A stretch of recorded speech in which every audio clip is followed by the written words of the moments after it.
আসসালামু আলাইকুম প্রিয় শিক্ষার্থীরা, আশা করি তোমরা সবাই ভালো আছো।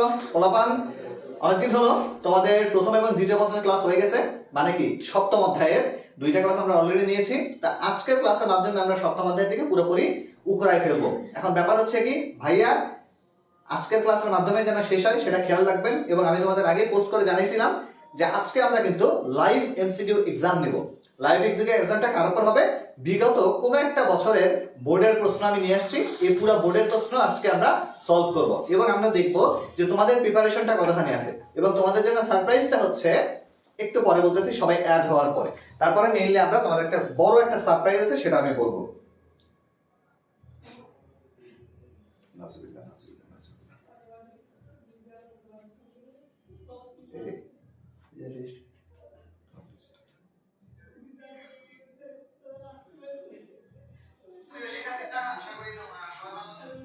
ওয়ালাইকুম আসসালাম। লুঙ্গি মোবারক, দেখছো পোলা ভাই?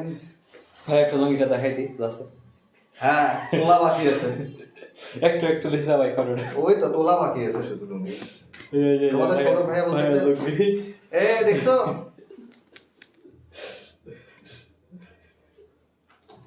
ক্লাসের মাঝখানে এসব দুষ্ট পোলাপানরা থাকার জন্য আমি ক্লাস ভালো মতো নিতে পারি না। এটা সবাই আমার বিপক্ষে যুদ্ধ ঘোষণা করছে।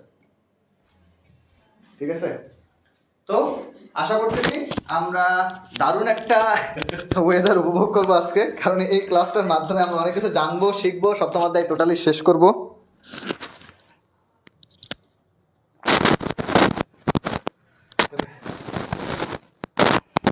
না, সারপ্রাইজ এইটা না, সারপ্রাইজ হচ্ছে যে আজকে তোমরা সবাই চিন্তা করছো যে ভাইয়া বোর্ড কোশ্চেন সলভ করব, তবে আজকে আমরা ফার্স্ট পেপার থিওরি পড়বো, তবে আমি বোর্ড কোশ্চেনটা নিয়ে আসছি তোমাদের সেকেন্ড পার্টের উপর। হ্যাঁ, সেটা হচ্ছে কি, আমরা প্রথম পত্রে এতদিন এমসিকিউ সলভ করছি, তবে তোমাদের সেকেন্ড পার্টের প্রিপারেশনটা কেমন সেই জন্য আমরা লাইভ এমসিকিউ এক্সাম দিব। লাইভ এমসিকিউ এক্সাম হবে তোমাদের সেকেন্ড পার্টের উপর। সেকেন্ড পার্টের উপর লাইভ এক্সিকিউটিভ এক্সাম হবে। এটা হচ্ছে তোমাদের জন্য বড় সারপ্রাইজ। তো তোমরা একটু তোমাদের ফ্রেন্ডদের সবাইকে ডেকে নিয়ে আসো, আমরা একটা সুন্দর একটা ক্লাস করতে যাচ্ছি। ইনশাল্লাহ ক্লাসটা করে সবার ভালো লাগবে, কারণ সপ্তম অধ্যায় নিয়ে তোমাদের যত সমস্যা ছিল সব কিছু সমস্যার সমাধান ইনশাল্লাহ এই ক্লাসের মাধ্যমেই শেষ হয়ে যাবে।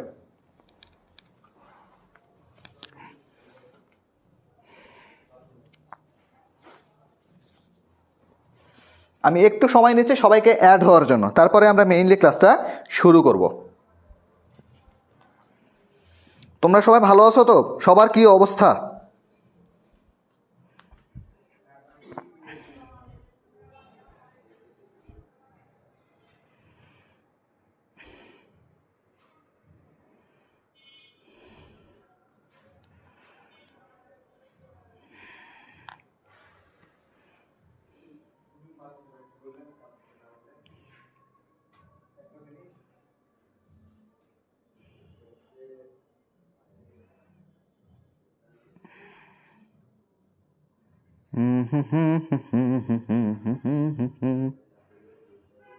ওকে ওকে, ওয়ালাইকুম আসসালাম। ওয়ালাইকুম আসসালাম। ওয়ালাইকুম আসসালাম। আলহামদুলিল্লাহ, আমি ভালো আছি।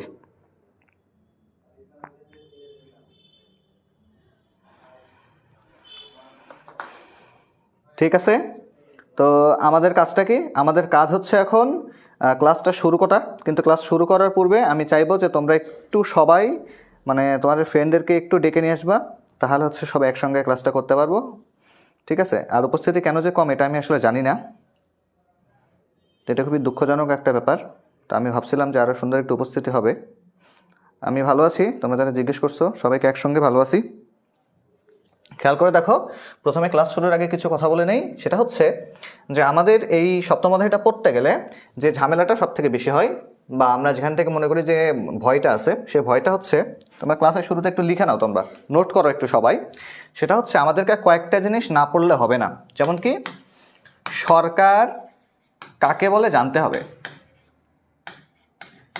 সরকার কাকে বলে এই জিনিসের সম্পর্কে আমাদের একটা ভালো জ্ঞান রাখতে হবে। আমরা যদি সরকার কাকে বলে এটা নিয়ে ভালো জ্ঞান না রাখি, তাহলে আলটিমেটলি কী হবে, এই অধ্যায়টা পড়া বৃথা হয়ে যাবে। এই অধ্যায়টা পড়তে যে আমাদের অনেক বেশি ঝামেলা হবে। এরপরে খেয়াল রাখতে হবে কি, যে কোন সরকার কি করে। কোন সরকার তো না, এটাকে শাসন ব্যবস্থা বলতেছি। শাসন ব্যবস্থা কেমন, শাসন ব্যবস্থা কেমন, ঠিক আছে। আমরা কি পারলাম, আমরা বললাম হচ্ছে শাসন ব্যবস্থাটা কেমন সেটা নিয়ে আমাদের একটা ভালো ধারণা থাকতে হবে, ঠিক আছে। এরপরে আমাদের সরকারের অর্গান কয়টা, অর্গান হচ্ছে 3টা। একটা হচ্ছে আইন, আইন শাসন বিচার, ঠিক আছে। আইন শাসন বিচার, খেয়াল করে দেখো এই 3টার কাজ জানতে হবে। এই 3টার কি জানতে হবে একসাথে, সবাই লিখে নাও, কাজ। এই 3টার কাজ জানতে হবে, ঠিক আছে। মানে কোনটা কি কাজ করে সেটা সম্পর্কে স্পষ্ট ধারণা থাকতে হবে। জানো কি, উদ্দীপকে কোনো একটা কাজ সম্পর্কে, সাপোজ উদ্দীপকে আইন বিভাগ সম্পর্কে 2-3টা বৈশিষ্ট্য দিল এবং তোমাকে বললো যে এই বিভাগটা উদ্দীপকে কোন বিভাগকে ইন্ডিকেট করা হয়েছে সেই বিভাগ সম্পর্কে ব্যাখ্যা করো, তাহলে আমাদের কাজটা তখন কী হবে, আইন বিভাগ যদি আমরা ভালো মতো পড়ি তাহলে আলটিমেটলি আমরা বুঝতে পারবো যে আইন বিভাগ সম্পর্কে প্রশ্নটা আসছে এবং আমাদেরকে উত্তর প্রশ্ন ওই হিসেবে করতে হচ্ছে বা লিখতে হচ্ছে। এই 3টা গেল। এরপরে আমাদের সবথেকে গুরুত্বপূর্ণ একটা কাজ থাকে বিচার বিভাগ পড়া। বিচার বিভাগ ম্যাক্সিমাম সময় 7 অধ্যায়ের প্রশ্নগুলো অনেক স্ট্যান্ডার্ড লেভেলে হয়। তো যখন স্ট্যান্ডার্ড লেভেলের কোশ্চেন হবে তখন আমাদেরকে বিচার বিভাগ থেকে প্রশ্নটা অবশ্যই ফলো করতে হবে। আমরা যদি বিচার বিভাগের প্রশ্ন ফলো করি বা ফেস করি তাহলে আমাদেরকে এটা সম্পর্কে কী রাখতে হবে, ভালো ধারণা রাখতে হবে। যদি আমরা ভালো ধারণা রাখি তাহলে এখান থেকে একটা কোশ্চেন আসার সম্ভাবনা আমরা তৈরি করে ফেললাম। এরপরে কি, ক্ষমতা স্বতন্ত্রীকরণ, ক্ষমতার স্বতন্ত্রীকরণ। এখান থেকে কি খ নাম্বারে কিংবা গ নাম্বারের প্রশ্ন ম্যাক্সিমাম সময় আসে। তাহলে দেখো এত বড় একটা অধ্যায়ের কি 1টা 2টা 3টা 4টা 5টা, তুমি যদি 5টা টপিক ক্লিয়ার করো তাহলে তোমার সরকার কাঠামো অধ্যায়টা তোমাদের হাতে চলে আসবে, সরকার কাঠামো অধ্যায়টা তোমাদের হাতে চলে আসবে। এখন সবাই একটু আমাকে বলবা তো, বিগত যে 2টা ক্লাস হয়ে গেছে সেই 2টা ক্লাসে তুমি কতটুকু বুঝছো, মানে অনেস্টলি বলবা। মানে আমি তোমাদেরকে লাইভে দাঁড়ায় জিজ্ঞেস করলাম, আমার নিজের রিভিউ চাচ্ছি, বিগত ক্লাসে তুমি কতটুকু বুঝছো, পার্সেন্টেজ দিবা কিভাবে, ভাইয়া 50% বুঝছি, 70% বুঝছি, 90% বুঝছি, ঠিক আছে। সবাই একটু চেষ্টা করবা, যারা রেগুলার ক্লাস করছো, যারা ক্লাস করোনি তারা তো বুঝতে পারবা না। বেসড অন বিগত 2টা ক্লাস, আজকে তো 3 নাম্বার ক্লাস, বিগত 2টা ক্লাসের উপর ভিত্তি করে আমাকে একটু বলো তোমরা, তা আমার একটু বুঝতে সুবিধা হবে। সবাই একটু প্লিজ কমেন্ট করবা।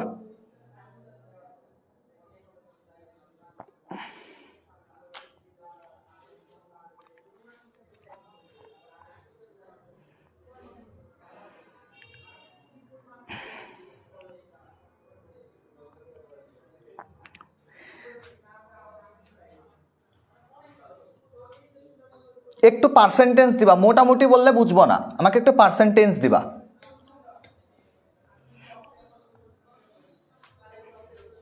80, ওকে, 70, 50, কিছুই বুঝিনি আলহামদুলিল্লাহ, 2টা ক্লাস করিনি আলহামদুলিল্লাহ, 70, 70, ওকে, 80%, 70%। আচ্ছা দেখো, খেয়াল করে দেখো, 90% বুঝছি। একটা জিনিস এখন ভালো করে বুঝো, তোমাদের মধ্যে যারা যারা 70% প্লাস করে ফেলছো তারা আমার বিশ্বাস পরীক্ষায় তোমরা এই অধ্যায় থেকে উত্তর করতে পারবা। এই অধ্যায়ের 70% ভালো মতো বোঝা মানে এই অধ্যায়টা পুরোপুরি কমপ্লিট করে ফেলা। কারণ অন্য যে কোনো অধ্যায় থেকে এই অধ্যায়টা অনেক বেশি হার্ড, অনেক বেশি টপিক, অনেক বেশি ক্যাজুয়ালিটিস আছে এর মধ্যে। তাতে আমরা বুঝতেছি কি, তোমরা যারা 70% করবো আমি ধরে নিচ্ছি তারা হচ্ছে 90% কমপ্লিট করছো, আর যারা 80 করে ফেলছো তারা হয়ে গেছে তোমাদের পড়াশোনা, তোমরা শুধু রিভাইজ করবা। এখন তুমি এই অধ্যায়ে যদি 100% হতে চাও তাহলে তোমাকে অ্যাডমিশন পর যোগাযোগ করতে হবে, মানে হয়তো আমার মতো পড়ানো লাগবে, তাহলে তুমি 100% বুঝতে পারবা। কারণ ম্যাক্সিমাম শিক্ষার্থীরা তো ভয় পায়। তা আমরা বুঝলাম কি, যে তোমাদের মধ্যে এখন যারা যারা বিগত 2টা ক্লাস করো নাই, এই রিস্টার্ট ব্যাচেরই কিন্তু ক্লাসগুলা এই গ্রুপেই আছে, গ্রুপেই থাকবে। তো তোমাদের কাজ হচ্ছে কি, বিগত 2টা ক্লাস করে তারপর এই ক্লাসটা নোটে রাখা, খাতায় লিখে রাখা যে আজকে 28 তারিখ রাত 10টায় তৌফিক ভাইয়ের সিভিক্স ক্লাসটা করা বাকি আছে, নোটে লিখে রাখো এবং তুমি বিগত 2টা ক্লাস করবা, করে এসে এই ক্লাসটা করবা। কারণ কি, আমি বেছে বেছে পড়াই দিচ্ছি, কারণ কি তোমাদের পরীক্ষায় আসতে হবে, এই 2টা কারণ কি মাথায় রাখতে হবে। কারণ আমি যা পড়াইছি সেখান থেকে অন্তত একটা সিকিউ এখন পর্যন্ত তোমাদের পরীক্ষায় আসবে ইনশাল্লাহ। বাকি একটা সেটও আজকে পরীক্ষা থেকে আসবে। তো আমি বলছি দুটা, তো দুটাই আসবে ইনশাল্লাহ। সেকেন্ড পেপার বেশি কঠিন লাগে, সেকেন্ড পেপার কোনো সমস্যা নেই, তোমরা তো এফআরবির স্টুডেন্ট, চাপ নাই। সেকেন্ড পেপারের ক্ষেত্রে আমার স্লাইডে যা থাকবে সে স্লাইডটাই পড়ে যাবা, ইনশাল্লাহ ওটাই পরীক্ষা আসবে। এবং বইও পড়তে হবে না সেকেন্ড পেপারের ক্ষেত্রে, সব স্লাইড দেখে পড়বা।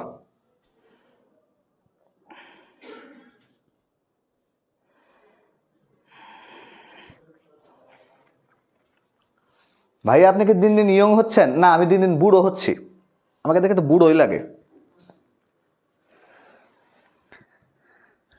আচ্ছা ঠিক আছে, এবার হচ্ছে আমরা আসল কথায় যাই। এবার আমরা আজকে যে পড়াটা পড়বো সেই পড়ার দিকে আমরা অগ্রসর হব, ঠিক আছে? এবং আজকে কিন্তু তোমাদের আরেকটা অ্যানাউন্সমেন্ট আছে। আগামীকালকে যারা এখানে নতুন আসো, তোমরা জানো যে আমরা এফআরবি 4.1 ব্যাচ লঞ্চ করেছি আলহামদুলিল্লাহ। তো আমাদের কাজ হচ্ছে কি আগামীকালকে চেষ্টা করা এফআরবি 4.1 কোর্স এনরোল করে ফেলার জন্য, যাতে হচ্ছে তোমাদের নিয়মতান্ত্রিক যে পড়াশোনাটা আছে পড়াশোনার ভেতরে ভাইয়াদের একটা অংশগ্রহণ নিশ্চিত করতে পারো। সেটা কিন্তু শুরু হচ্ছে আগামীকালকে, ঠিক আছে? আগামীকালকে দুপুর 3টা থেকে ইনশাল্লাহ তোমাদের পড়াশোনা শুরু হচ্ছে, যদি তুমি কোর্স এনরোল করছো।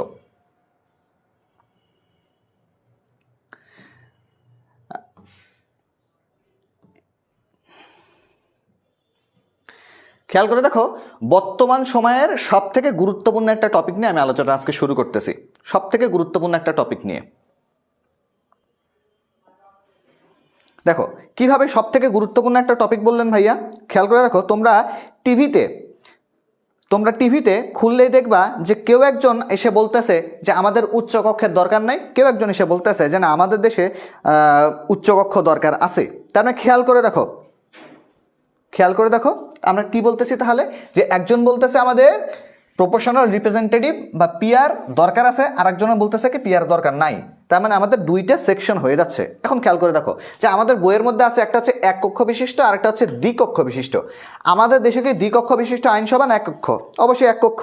কিন্তু এই সরকার ব্যবস্থা অর্থাৎ 12 তারিখে যে সরকার নির্ধারিত হয়েছে বা আমরা যেটা নির্বাচিত সরকার করছি, সেই সরকারটা হচ্ছে কি, সেই সরকারটার ম্যান্ডেট হচ্ছে তারা দ্বিকক্ষ বিশিষ্ট আইনসভা করবে। তার মানে এখন দ্বিকক্ষ বিশিষ্ট আইনসভায় কী কী থাকবে এটা হচ্ছে আমাদের জানা দরকার আছে, ঠিক আছে? আসো পরবর্তী অংশ যাই।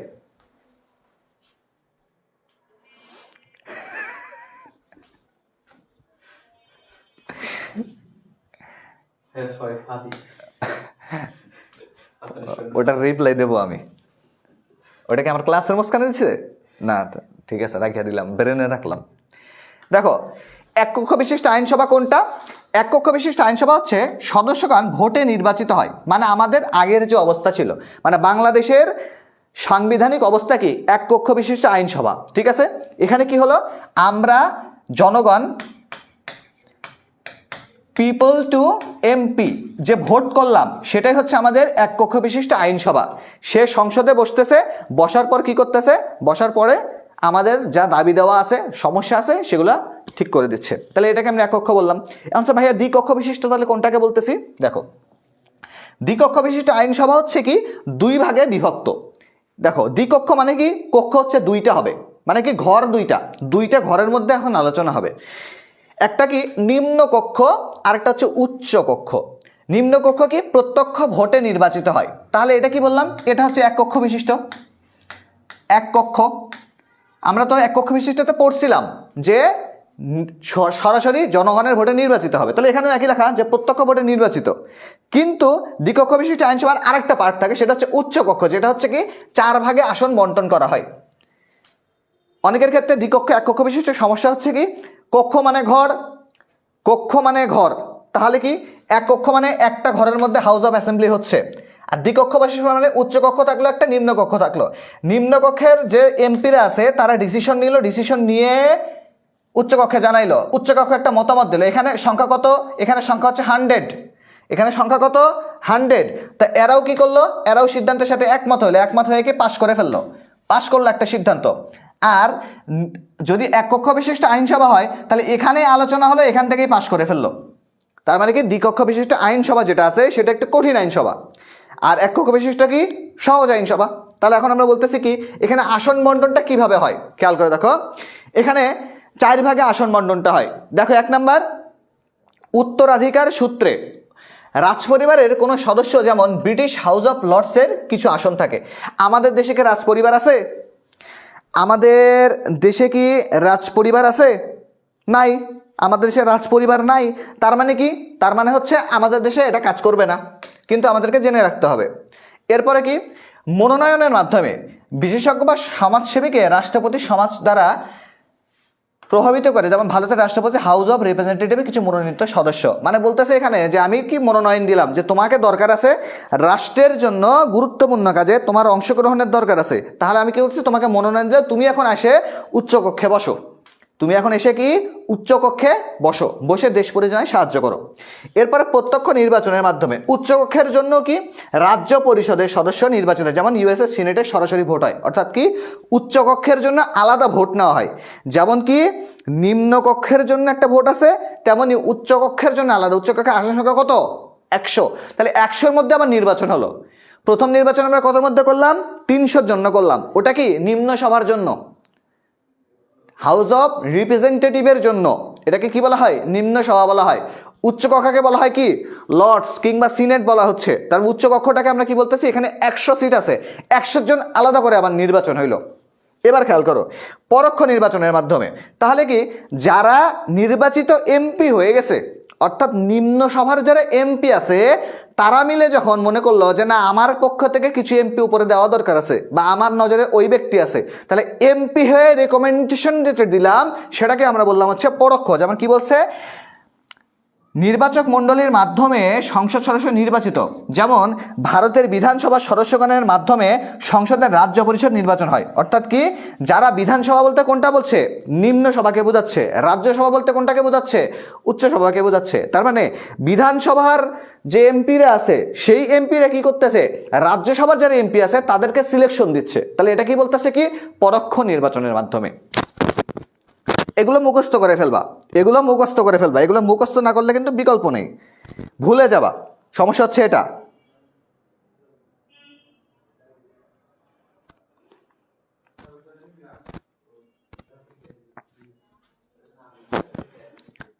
All clear?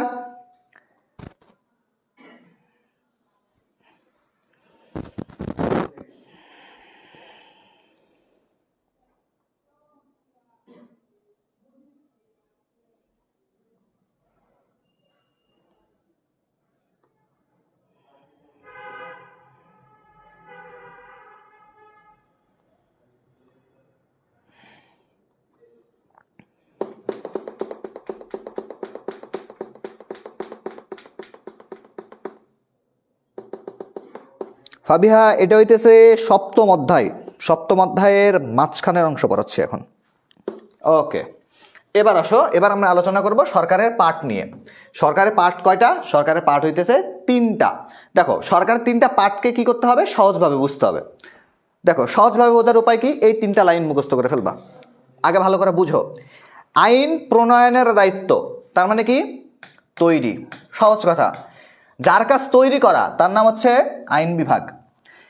আইন বিভাগ পরিচিত আইনকে যে বিভাগ কার্যকর করে, তার মানে কি যার কাজ হচ্ছে কি রান্নাটা করা। রান্না করে দিল, তার মানে কি এ হচ্ছে কাটাকাটি করলো। আইন বিভাগ কাটাকাটি করলো সবজি, সেই সবজিটা রান্না করলো কে? শাসন বিভাগ। এখন তুমি যদি না খাও, তাহলে আন্টি যে তোমাকে থাপ্পড়টা মারবে, সে থাপ্পড় মারার কাজ হচ্ছে কার? বিচার বিভাগের। যে বাংলাদেশের প্রচলিত আইন একটা তৈরি করছে আইন বিভাগ, সেটা কার্যকর করছে মানে জনগণের মধ্যে শাসন করছে শাসন বিভাগ। আর এই শাসনটা না মানলে যে অপরাধটা হবে, সে অপরাধের শাস্তি দেওয়ার বিধান হচ্ছে যার, সে হচ্ছে বিচার বিভাগ। এটা হচ্ছে সব থেকে প্রাইম রুলস, সব থেকে প্রাইম রুলস। তারা আমরা কি বলতেছি? 3টা বিভাগ আমাদের হয়ে গেছে, এর বাইরে কোনো কাজ নাই। এটা সব থেকে বুঝতে হবে আমাদের। হুট করে সপ্তম অধ্যায়ে যাওয়ার কারণ কি? তুমি যেরকম হুট করে আজকে সপ্তম অধ্যায়ের ক্লাসে আসছো, বিগত 2টা ক্লাসে থাকলে তো এই প্রশ্ন করতে না। আমিও এই জন্য হুট করে সপ্তম অধ্যায়ে চলে আসছি।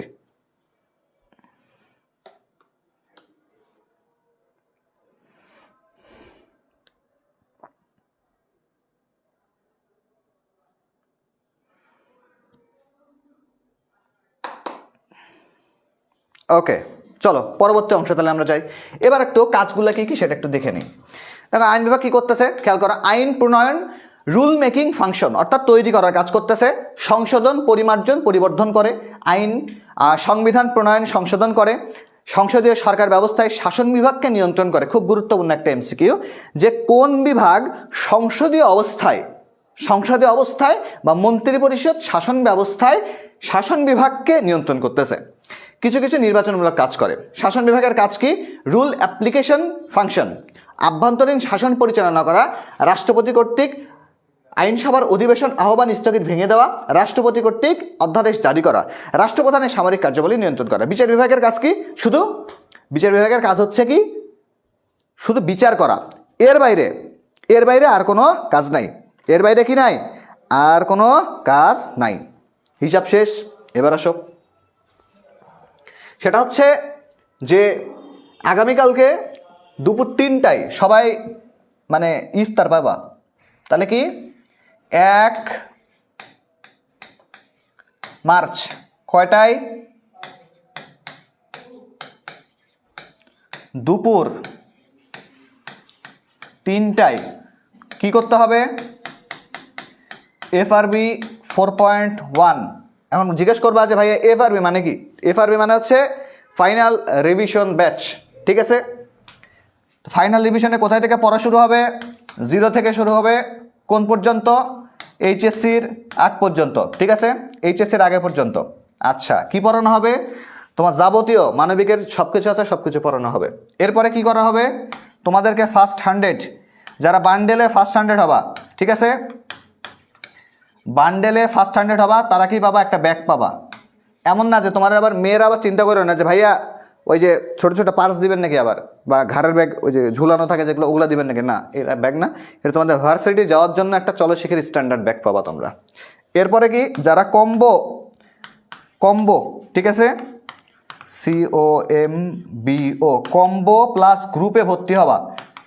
কম্বো প্লাস গ্রুপ মানে কি? কম্বো হচ্ছে বাংলা ইংরেজি ICT, এটা যদি ভর্তি হও তাহলে টি শার্ট পাবা 50 জন। আর যদি গ্রুপ সাবজেক্ট মানে কি মানবিকের গুলোতে ভর্তি হও, 4টা সাবজেক্টে মানবিকের, সেটাতে ভর্তি হও, তাহলে কি টি শার্ট পাবা তোমরা। এখন ব্যাপার কি ভাইয়া, এত কিছুর পরে কি করতে হবে আমাদেরকে? তোমাকে শুধু এনরোল করতে হবে, এর বাইরে তোমার কোনো কাজ নাই। জাস্ট 3টায় বিকাশ নাম্বার রেডি রাখবা আর সেন্ড করবা। গিফট পাওয়ানোর দায়িত্ব কিন্তু আমার না। গতবারকে কিডনি বেচে সবাইকে হুডি দিয়েছিলাম, এবার কিন্তু কিডনি বেচতে পারবো না, তাহলে মারা দেবো। এবার কি করবো? এই জন্য এবার লিমিটেড অ্যাকশন হবে, কিন্তু লিমিটেড। হুডি রেখে ব্যাগ দিয়ে দেন, না না না, নেহি ভাই নেহি, এ নেহি চলেগা। যে হুডির মানুষ সে হুডি পাইব, হুডির বদলে ব্যাগ দেওয়া যাইব না। MCQর জন্য টিপস দেন ভাই। FRB কোর্স এনরোল করো, এনরোল করার পরে সারাদিন পরীক্ষা দাও, পরীক্ষার বাইরে তোমার কোনো কাজ নাই, শুধু পরীক্ষাই দিবা।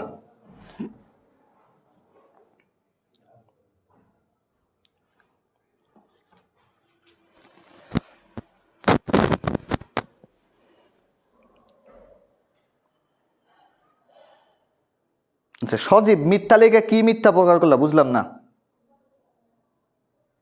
ভাই। আমি 11 মে মাসে ফুল সিলেবাসের এক্সাম, ইন্টারে ফুল সিলেবাসের যত অধ্যায় আছে, এখন কি করব?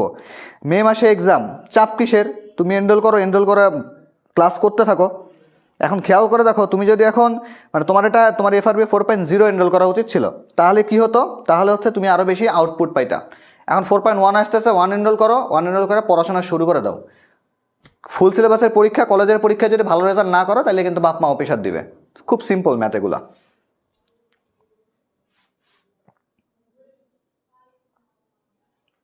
ও মেয়েদের জন্য পার্স, ভুলে গেছিলাম পার্স নামটা, বাজারের ব্যাগ মনে করছিলাম। যাই হোক, আসো এবার আমরা আলোচনা করবো কি? আমরা আলোচনা করবো হচ্ছে শাসন বিভাগের পার্ট 2টা। কি পার্ট? একটা পার্টের নাম হচ্ছে কি পলিটিক্যাল এক্সিকিউটিভ, রাজনৈতিক শাসক। আরেকটা নাম হচ্ছে কি অরাজনৈতিক শাসক। রাজনৈতিক শাসক কাকে বলা হয়? তোমার এলাকায় দেখবা বা উপজেলায় গেলে দেখবা যে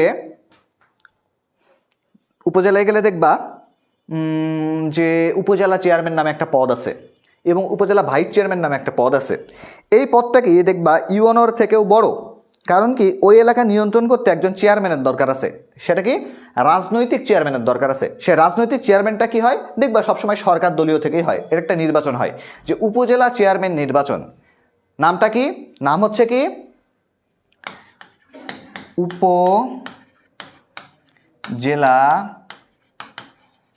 চেয়ারম্যান নির্বাচন, ঠিক আছে? উপজেলা চেয়ারম্যান নির্বাচন, ঠিক আছে? এই উপজেলা চেয়ারম্যান নির্বাচনটাকে কি বলতেছি আমরা? রাজনৈতিক শাসক বলতেছি। যে একটা উপজেলায় সরকারের অংশ হিসেবে কে থাকে? একটা রাজনৈতিক চেয়ারম্যান থাকে।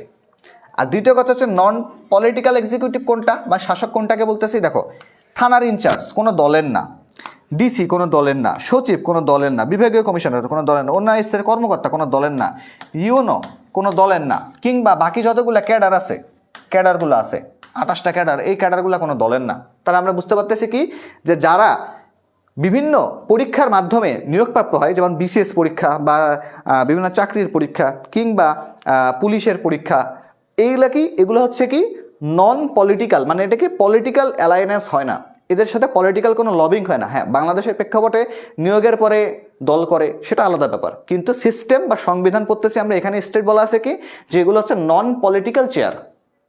এই চেয়ারগুলো নিয়োগ কী হয়? বিপিএসসির মাধ্যমে হয়, এই জন্য এদেরকে থেকে রাজনীতির বাইরে বলা হয়। আর পলিটিক্যাল কাদেরকে বলতেছি? যারা হচ্ছে সরাসরি দল থেকেই মনোনীত হচ্ছে। ওসি দল থেকে মনোনীত হয় না, ওসি পরীক্ষা দেওয়ার পরে ওসি হচ্ছে, কিন্তু দলে পরীক্ষা দেওয়া লাগতেছে না, শুধু জনগণের ম্যান্ডেট নিয়ে আসনে বসতে হচ্ছে। এইটা হচ্ছে খুবই ইম্পর্টেন্ট। তো পরীক্ষার খাতায় কিন্তু এই প্রশ্নগুলা খ নাম্বারের ক্ষেত্রে আসার সম্ভাবনা একটা থাকে, কিংবা এমসিকিউতে আসে যে নিচের কোনটি নন পলিটিক্যাল কিংবা পলিটিক্যাল এক্সিকিউটিভ, বা নিচের কোনটি রাজনৈতিক শাসক বা অরাজনৈতিক শাসক। ইনডেপথ না পড়লে এই এমসিকিউগুলোর উত্তর করতে পারবা না।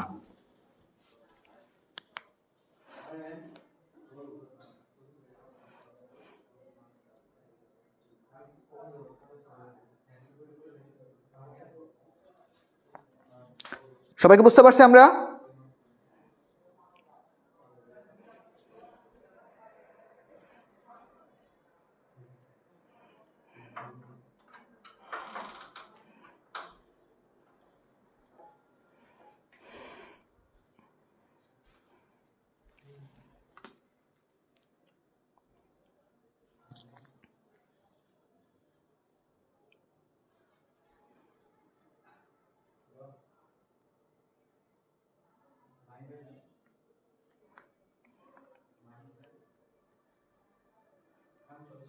ওকে, চলো পরবর্তী অংশে আমরা যাই।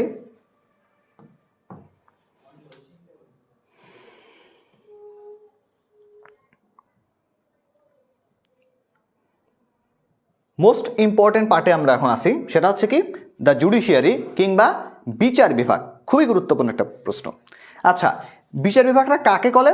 এটা হচ্ছে যারা ফৌজদারি অপরাধ করে। ফৌজদারি মানে কি? যে তুমি আসামি হওয়ার যে সিস্টেমটা আছে, সেই সিস্টেমটাই হচ্ছে ফৌজদারি অপরাধ। এবং ভাই একদম ফাইনাল সাজেশন দেন, যেমন ফাইনাল সাজেশন অনেক আগে দিয়ে দিছি ভাই, অনেক আগে দিয়ে দিছি। ফাইনাল সাজেশনের মধ্যে কোনো চেঞ্জ এখনো করি নাই, করলে বলে দেবো সবাইকে।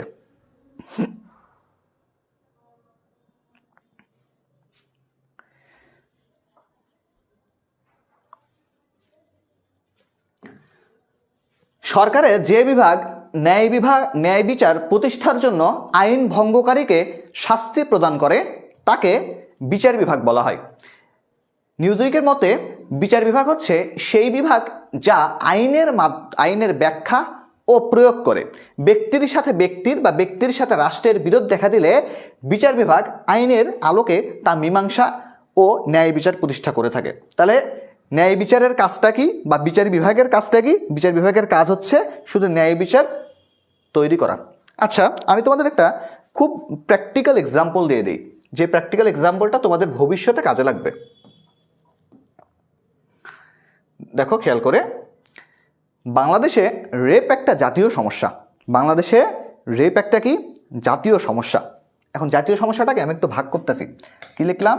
রেপ বা ধর্ষণ খুব গর্হিত একটা অপরাধ। খেয়াল করে দেখো, বাংলাদেশের মতো দেশে আমরা কি বলি সবসময়, যে রেপ এলিগেশন যার উপর আছে সে কখনো আইনজীবী পাইতে পারে না। ঠিক আছে, আমরা সবসময় এটা বলি। ফেসবুকে দেখবা ম্যাক্সিমাম এটা বলে যে একজন রেপিস্ট কখনো আইনজীবী পাইতে পারে না। এখন খেয়াল করে দেখো, সাপোজ তোমার উপর আমি একটা এলিগেশন দিলাম, কি তুমি পরীক্ষায় নকল করছো এবং তোমাকে কি করানো হয়েছে, ফেল করানো হয়েছে। এখন এই ফেল করার এলিগেশনটা কে দিছে, এলিগেশনটা দিছে হচ্ছে তোমারই এক ফ্রেন্ড, ঠিক আছে, তোমারই এক ফ্রেন্ড এই এলিগেশনটা দিছে। এখন তোমার বাপ মা এখন কোথায় আসছে, কলেজে আসছে।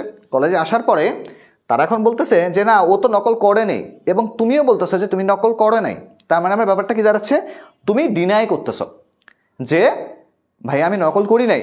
এখন তোমার সাক্ষী কে, তোমার সাক্ষী হচ্ছে তোমার সহপাঠীরা, তুমি তো একা পরীক্ষা দাও নাই। তোমার সহপাঠীরা কি করতেছে, তোমার সহপাঠীরাও বলতেছে যে ভাইয়া ও তো রেপ করে নাই, বা ও হচ্ছে ফেল করে নাই, ও তো চুরি করে নাই, ওকে ইচ্ছাকৃতভাবে করানো হয়েছে। খেয়াল করে দেখো, তার মানে তার পিছনে একটা কনস্পিরেসি বা ষড়যন্ত্র আছে। তো এখন যখন কনস্পিরেসির কথা বলতেছি তখন আমরা কি বলতেছি যে হি ইজ ইনোসেন্ট, কিন্তু তার উপর এলিগেশন চার্জ লাগানো হয়েছে উদ্দেশ্য প্রণোদিতভাবে। তার মানে আমরা কি বলতেছি এখানে, আমরা কোর্টকে মেনশন করতেছি কি জন্য, যে সত্য এই পাশে সত্য ধরলাম, এই পাশে মিথ্যা ধরলাম, কিন্তু সত্য এবং মিথ্যা দুইটার মাঝখানে একটা অংশ হচ্ছে কি কোর্ট বা ন্যায় বিচার। তুমি তোমার জায়গা থেকে এলিগেশন পেশ করবা যে আমি করি নাই, এ বলবে যে করছে। এখন কোর্টের দায়িত্ব কি, এই দুটার মধ্যে সব থেকে সত্য যে বলছে তাকে কাউন্ট করা। এখানে একটা ইনফরমেশন দিয়ে দেই যে বাংলাদেশের তো রেপ স্টাডির মধ্যে দেখা যায় যে বাংলাদেশে সম্ভবত, আমার ঠিক অ্যাকুরেট মনে নাই, তবে রেটটা এরকমই হবে, 62% ফেক রেপ কেস হয়। ফেক রেপ কেস মানে কি, যে তোমার সাথে জমি জিরাত নিয়ে দ্বন্দ্ব হয়েছে, ওই বাড়ির ছেলেকে কেস দিয়ে দিছে যে আমাকে রেপ করা হয়েছে। তো আমি এখন বলবো যে ভাইয়া আপনি এটা বোঝার জন্য আপনি মানে এটা আসলে কি করব আমরা এটা ভালো করে বুঝতে, তো আমি তোমাদেরকে একটা ছবি সাজেস্ট করি। তোমরা তো এমনি ছবি দেখো, তোমরা ইন্ডিয়ান একটা ছবি দেখবা, ছবিটার নাম হচ্ছে সেকশন 375 সম্ভবত। দাঁড়ো আমি একটু দেখে নেই শিওর, কারণ পরে আবার খুঁজে না পাইলে আমাকেই তোমরা আবার নক দিবা, ঠিক আছে? হ্যাঁ ঠিক আছে, সেকশন 375 এই ছবিটা তোমরা দেখবা, ঠিক আছে? এটা আমাজন প্রাইমে পাবা তোমরা। এই ছবিটা তোমরা খুবই ভালো করে দেখবা। একজন মেয়ে এবং একজন ছেলে, তোমরা এখানে ক্লাসে তো অনেকেই আসো, আমি তোমাদের ভবিষ্যতের জন্য বলতেছি, কি যে এই ছবিটা তোমরা সবাই দেখবা। এটা কিন্তু একটা ফেক রেপ কেস নিয়ে তৈরি, এবং আদালতে কি ফেক রেপ কেসটা জিতেও যায়। তা আমি তোমাদের স্পয়লার দিয়ে দিলাম, তোমরা এটা অবশ্যই দেখবে। একজন ব্যক্তি হিসেবে আমি তোমাদেরকে সাজেস্ট করব যে তোমরা ল সম্পর্কে সচেতন থাকবা, যে লটা আসলে কি। একজন যেমন কি আমি হাসিনার পক্ষেও তার উকিল নিয়োগ করাকে সাজেস্ট করি, কারণ কি আমি হাসিনার সঙ্গে গণতন্ত্র করতে চাই। হাসিনা আমাদের সাথে যে একনায়কতন্ত্র প্রতিষ্ঠা করছে আমি সেটা চাই না, আমি হাসিনাকে কি করতে চাই, সাংবিধানিক উপায়ে ওকে ডিফিট করতে চাই। তুই কত আইনজীবী নেবে নে, আমি আমার জায়গা থেকে পেশ করব, কিন্তু আমি জিতবো এটা আমি জানি। তোর গণতান্ত্রিক অধিকার আমি তোকে দেব। মানে কি আমরা আসামির সাথেও ইনসাফ করব, মানে যে অপরাধী আমি অপরাধীর সাথেও ইনসাফ করব, ইনসাফ করে তাকে সাজা দিব, কিন্তু অপরাধীর সাথে না ইনসাফি করে আমি তাকে সাজা দিব না, এটা কোথাও বলা নাই। তো আমাদের চিন্তাভাবনা এরকমই থাকবে, আমরা বড় হব, বড় হলে বড় হওয়ার মতো বড় হব, যেন আমরা কি অপরাধীর সাথেও আমরা ইনসাফ করতে পারি, যেন অপরাধীও আমাদের কাছে ইনসাফটা পায়। তাহলে ভবিষ্যতে কি হবে, যে আমাদের গণতন্ত্রটা বা আমরা যেটাকে বলি যে মানুষের অধিকার, মানুষের স্বাধীনতা, সেটা আমরা বাস্তবায়ন করতে পারবো। সবাইকে আমরা বুঝতে পারছি? সবাইকে আমরা বুঝতে পেরেছি?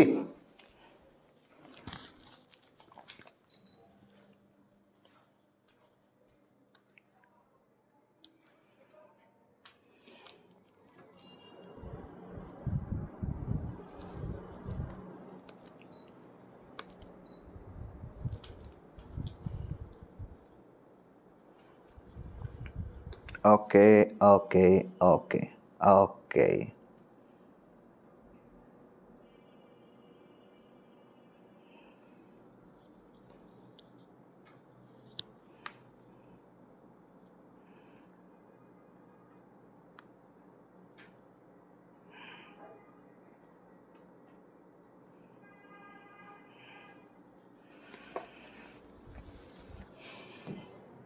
আচ্ছা আমরা পরবর্তী অংশে যাই। পরবর্তী অংশটা কি বলছি আমরা, বিচার বিভাগের স্বাধীনতা নিয়ে আমাদের আলোচনা করতে হবে। এটা আমাদের ঘ নাম্বারের জন্য খুবই গুরুত্বপূর্ণ একটা প্রশ্ন, খেয়াল রাখো। সংজ্ঞা, বিচারকরা আইনের ব্যাখ্যা এবং বিচার পরিচালনায় স্বাধীন এবং অন্যান্য শাখার প্রভাবমুক্ত। তাহলে আমরা কি বলতেছি যে আমাদের যে বিচার বিভাগটা থাকবে সেই বিচার বিভাগটা কি হবে, আইনের ব্যাখ্যা প্রদান করবে, বিচার বিভাগের স্বাধীনতা অর্জন করবে এবং অন্য শাখার প্রভাবমুক্ত থাকবে। অর্থাৎ কি বলতেছে, এখানে আমরা ক্ষমতার স্বতন্ত্রীকরণ নীতিটা আমরা দেখতে পাচ্ছি। আমরা কি দেখতে পাচ্ছি, ক্ষমতার স্বতন্ত্রীকরণ নীতিটা আমরা দেখতে পাচ্ছি। তাহলে খেয়াল করতে হবে ক্ষমতার স্বতন্ত্রীকরণ নীতি আমাদেরকে কি বলতেছে, খুবই গুরুত্বপূর্ণ। পরবর্তী টপিকটা আমি এখানে সলভ করাচ্ছি। দেখো এখানে কয়টা বিভাগ রাখলাম, আইন বিভাগ, বিচার বিভাগ এবং শাসন বিভাগ। এখন বাংলাদেশের প্রেক্ষাপটে কি হয়, তোমার একটা খালু আছে, তোমার খালু, এটা হচ্ছে তোমার খালু, ঠিক আছে। খালু দেখবা খালুর চাচাতো ভাই কাজ করে কোথায়, আইন বিভাগে। খালু নিজে কাজ করে বিচার বিভাগে, খালুর শ্বশুর কাজ করে হচ্ছে শাসন বিভাগে। খেয়াল করে দেখো, মানে তিনটা বাংলাদেশের বড় বড় কাঠামো থেকেই কার আত্মীয়, খালুর আত্মীয়। তারা এখন তোমার খালুর ইন্ডাস্ট্রির একটা ছেলে কোনো অকাজ করছে বা কুকাজ করছে বা ইফ টিচিং করছে, ঠিক আছে, আমরা ধরলাম সে ইফ টিচিং করছে। তাহলে খালুর আবার যে ব্ল্যাক মানির ব্যবসা আছে সেটা আবার এই পোলা মেনটেন করে। তাহলে সে গেছে কি আইন বিভাগে, তাহলে খালুর ভাই আছে, সলভ করে ফেললো। খালু নিজে বিচার বিভাগে, সলভ করে ফেললো। খালুর শ্বশুর আবার হচ্ছে শাসন বিভাগে, সলভ করে ফেললো। তার মানে একই ব্যক্তি যখন তিনটা জায়গায় থাকতেছে তখন কি দুর্নীতি বা সুশাসনের অভাবটা সব থেকে বেশি হচ্ছে। এই জন্য আমেরিকান চিন্তাবিদ গবেষক মন্টেস্কু বলছে যে আমরা কি করব, ক্ষমতার স্বতন্ত্রীকরণ নীতি করব, যে এক বিভাগের ওপর অন্য বিভাগ কখনো হস্তক্ষেপ করতে পারবে না। একটার সাথে আর একটা কি কখনো হস্তক্ষেপ করতে পারবে না। মানে কি, আমি আমার জায়গাটা ঠিকমতো বিচার করব, শাসন করব, তুমি কখনো আমার শাসনের ভেতরে অন্তর্গত হইতে পারবে না। এখন কি, আমার যদি বিচার বিভাগ স্বাধীন থাকে তাহলে কি শাসন বিভাগের কেউ এসে আমাকে বলতে পারবে, দালালি করতে পারবে? পারবে না। যদি আইন বিভাগ স্বাধীন থাকে তাহলে বিচার বিভাগের কেউ কি এখানে ঢুকতে পারবে? পারবে না। তাহলে এটাই মন্টেস্কু বলতেছে যে প্রত্যেকটা বিভাগকে কি করতে হবে, নিজের জায়গায় স্বাধীন থাকতে হবে। যদি স্বাধীন থাকতে পারে তাহলে সেটাকে আমরা কি বলতেছি, ক্ষমতার স্বতন্ত্রীকরণ নীতি বলতেছি। যারা যারা এটা বুঝছো তারা হচ্ছে একটু ডান লিখবা। যারা যারা বুঝছো স্বতন্ত্রীকরণ নীতি তারা ডান লেখো।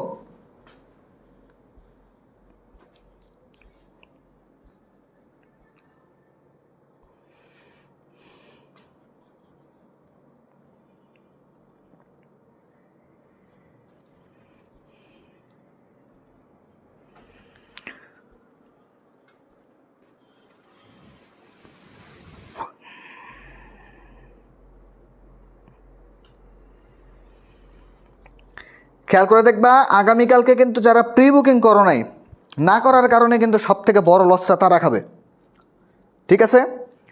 তো এটা একটু মাথায় রাখবা যে তোমাদের হচ্ছে এখন ফাইনাল টাইম। তো ফাইনাল টাইমে ভালো করতে গেলে তোমাদেরকে কিছু অন্তত ইফোর্ট দিতে হবে আমাদের পিছনেও, তাই না? ঠিক আছে, পরবর্তী অংশে আমরা এখন আগাই। সেটা আমরা কি বলতেছিলাম, বিচার বিভাগের স্বাধীনতা নিয়ে আমরা কথা বলতেছিলাম। খেয়াল করে দেখো এখানে কেন্ট বলছে যে বিচার বিভাগের নিরপেক্ষতা এবং অন্যান্য বিভাগের প্রভাবমুক্ত থাকা। এখানে হ্যামিল্টন বলছে যে অন্যান্য শাখার হস্তক্ষেপ ছাড়া স্বাধীন এবং নিরপেক্ষভাবে রায় দেওয়া। এখানে সিজুইক বলছে যে প্রভাবমুক্ত এবং সামাজিক বাস্তবতা অনুযায়ী ন্যায়পরায়ণের সাথে বিচার সম্পূর্ণ করা। এবার দেখো গুরুত্বটা কি আছে। গুরুত্ব দেখো, গণতন্ত্রে অপরিহার্য একটা জিনিস। গণতন্ত্রে কি, প্রত্যেকটা ব্যক্তি প্রত্যেকটা জায়গা থেকে যেন সমান সুযোগ সুবিধা ভোগ করে, সমান সুযোগ সুবিধা ভোগ করে, ঠিক আছে। তাহলে সমান সুযোগ সুবিধা আমরা কাকে বলতেছি, যে তুমিও গরিব আমিও গরিব, তুমিও যেন টিসিবির পণ্য পাও আমিও পাই। আমি কোনো নেতাকে ধরে পাইলাম তুমি পাইলে না, তার মানে কি এখানে একটা অন্যায় হয়ে গেল। তাহলে আমরা কি, যদি অন্যায় করি তাহলে সেখানে গণতন্ত্র থাকতেছে না। এবং অন্যায়টা সর্বশেষ স্তর কোনটা, সুপ্রিম কোর্ট। কোর্ট যদি বলে দেয় তোমার বিপক্ষে তাহলে তো কি হয়ে গেল, কোর্ট তো ডিফল্টার হয়ে গেল। তা আমাদের কাজ করতে হবে কি, কোর্টকে সবসময় নিরপেক্ষ রাখতে হবে, ব্যক্তি স্বাধীনতা সংরক্ষণ করতে হবে, আইন ভঙ্গকারীর শাস্তি সুনিশ্চিত করতে হবে, সংবিধানের পবিত্রতা এবং শ্রেষ্ঠত্ব রক্ষা করতে হবে, যে সংবিধানকে মেনে চলতে হবে আমাদের। এবার আসো, রক্ষা করার উপায় কি কি। বিচারকদের যোগ্যতা থাকতে হবে, অযোগ্যতা সম্পূর্ণ কিংবা অভিজ্ঞতা কম সম্পন্ন ব্যক্তিকে বিচার বিভাগে পাঠানো যাবে না। নিয়োগ পদ্ধতি সংস্কার করতে হবে, বিচারকদের কার্যকাল সম্পর্কে আরও বেশি কনসাস হইতে হবে। বিচারকদের অপসারণ নিশ্চিত করতে হবে, যে কেউ যদি কোনো দলের পক্ষে রায় দেয় তাহলে তাকে কি করতে হবে, বাদ দেওয়া হবে। এটা সিম্পল ম্যাথ। তুমি দলের পক্ষে যাইতে পারবে না। প্রত্যেকটা ব্যক্তির ক্ষেত্রে বিচার একদম সমান, স্ট্রেট। ওই যে দেখো একটা কথা আছে না, ল ইজ ব্লাইন্ড। আর আইন শুধু এভিডেন্সকে দেখে, যার পক্ষে এভিডেন্স আছে তার পক্ষে যাবে। তো তার মানে কি, আইনের স্ট্রেট থাকাটা খুবই ইম্পর্টেন্ট। এবং আইনের সাথে আবার মরালিটি শব্দটা আছে। অনেক সময় এভিডেন্সে থাকার পরেও বিপক্ষে রায় যায়, কারণটা কি, ওখানে মরালিটিটা ইম্পর্টেন্ট। ফেক কেস সাজানো হয় অনেক বেশি। বিচারকদের উপযুক্ত বেতন ভাতা দিয়ে এবং সামাজিক মর্যাদা বৃদ্ধি করতে হবে, পদোন্নতি নিশ্চিত করতে হবে। এটাই হচ্ছে আমাদের মেইনলি 7 অধ্যায়। এটা হচ্ছে মেইনলি আমাদের 7 অধ্যায়। ঠিক আছে, আমরা সবাইকে বুঝছি আমরা 7 অধ্যায় কিন্তু শেষ করে দিলাম।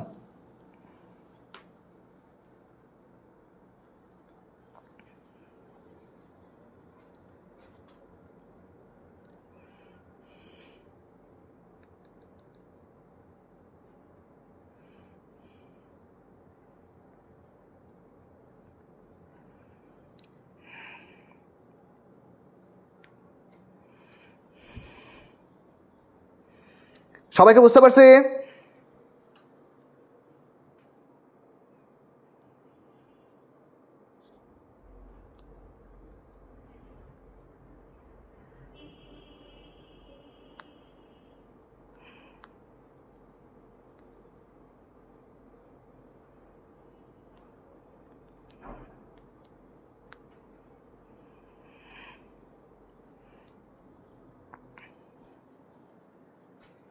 ওকে, ঠিক আছে। একদিনের ক্লাস করে ক্লাস বুঝবা না, এটা খুব সিম্পল। তো নতুন নতুন ক্লাসে এসে বুঝতে পারে নাই চিল্লাইলে লাভ হইব না, মার্কেট ডাউন।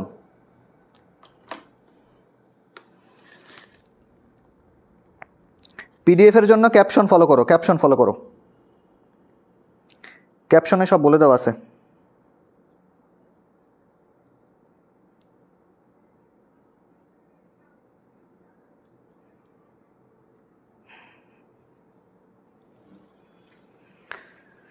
ঠিক আছে, এখন আমরা এমসিকিউ ক্লাসে যাব ইনশাআল্লাহ।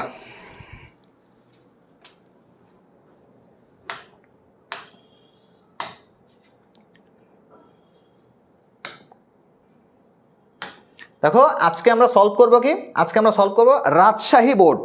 আমরা আজকে রাজশাহী বোর্ডের এমসিকিউ সলভ করব, সেট খ। তো আমরা শুরু করি।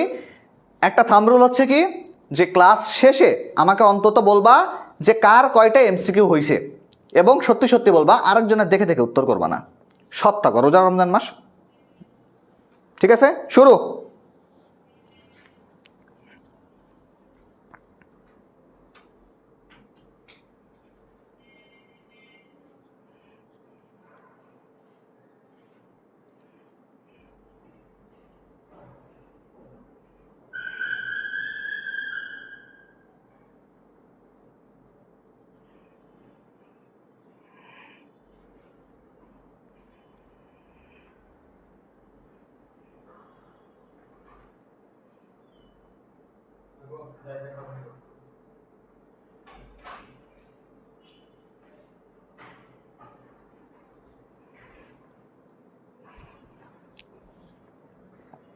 সবাই উত্তর করো জলদি। একের খ, একের এ। Very good, very good.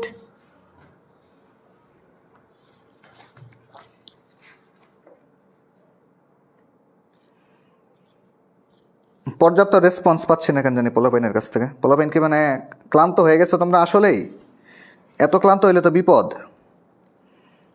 Two মাস ক্লান্ত ইজ বিপদ।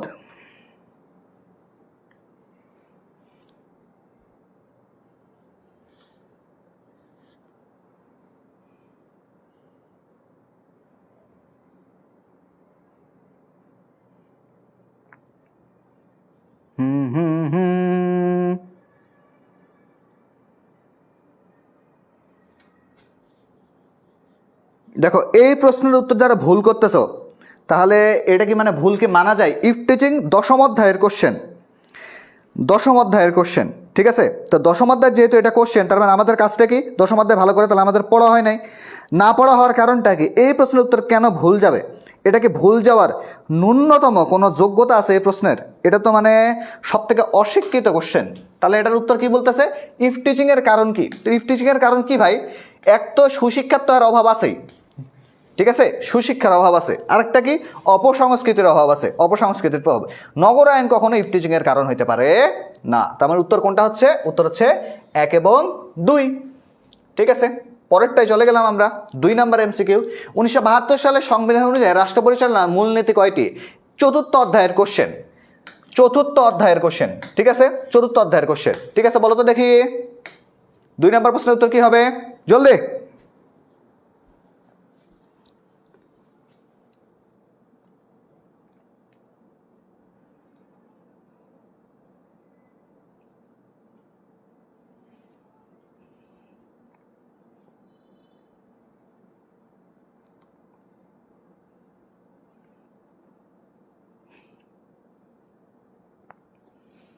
দুইয়ের খ বলতেছে অনেকেই। হ্যাঁ, রাষ্ট্র পরিচালনার মূলনীতি কয়টা? মূলনীতি হচ্ছে 4টা, তাই না? ওকে, চলো 3 নাম্বারে যাই আমরা। 3 নাম্বার কি বলতেছে? 3 এবং 4, জাতিসংঘ দিবস কত তারিখে এবং কোন ঘটনার মাধ্যমে আগরতলা ষড়যন্ত্র মামলার সব আসামি মুক্তি পায়? 3 এবং 4 খুব গুরুত্বপূর্ণ একটা প্রশ্ন, এইটা একটু বেশি গুরুত্বপূর্ণ। খাতায় একটু নোট করে রাখো, 1, 2, 4 তিনটা এমসিকিউ বেশি গুরুত্বপূর্ণ। ঠিক আছে, বোর্ডের কোশ্চেন সলভ করতেছি, একটু মাথায় রাখবা, সেইভাবে উত্তর দিবা। 2-এর খ, 3-এর 4টা একসাথে বলো, 4টা একসাথে বলো।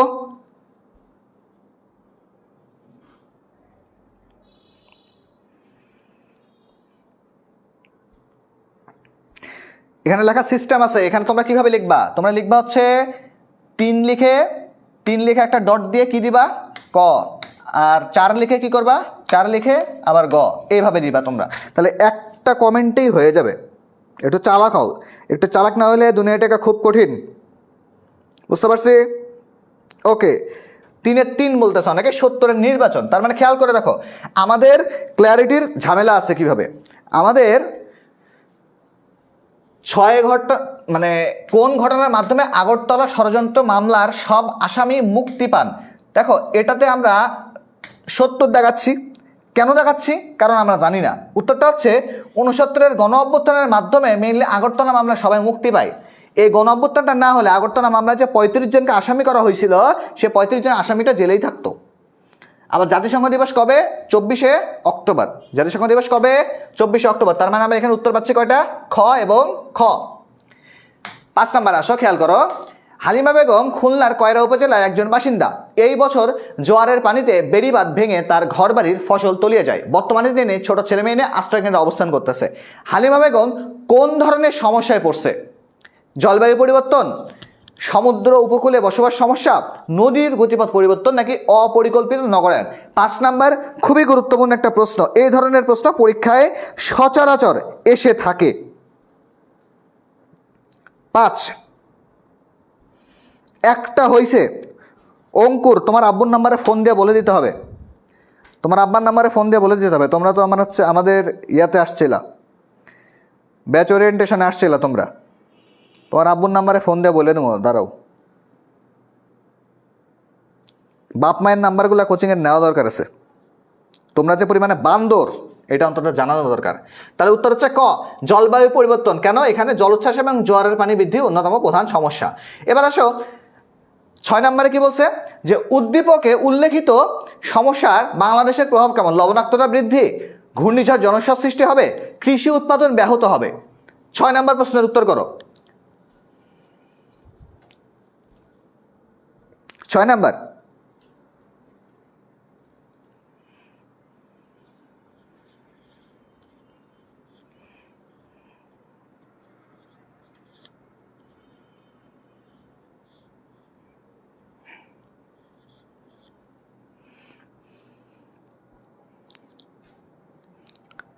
তোমার আব্বুই তো তোমার নাম বই লেগেছে রে। তারা কি রাখলাম যে বাবলু ভাই?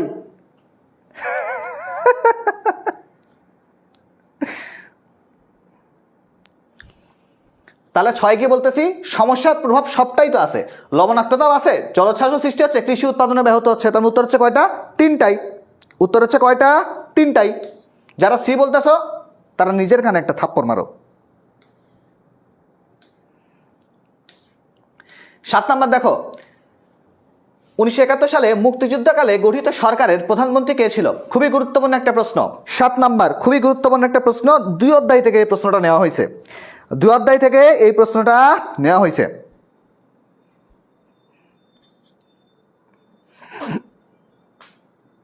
সাতের উত্তর তাজউদ্দিন বলতেছে 71-এর কথা।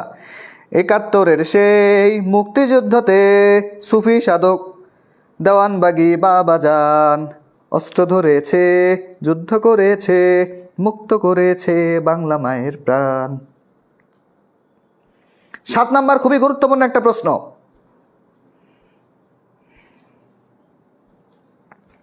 আচ্ছা, 7-এর গ তাজউদ্দিন, সবাই ভালো উত্তর দিছ, কংগ্রাচুলেশন। 8 এবং 9 দুইটাই খুব গুরুত্বপূর্ণ একটা প্রশ্ন। 8 এবং 9 খুবই গুরুত্বপূর্ণ একটা প্রশ্ন, খাতায় নোট করে নাও। 8 এবং 9।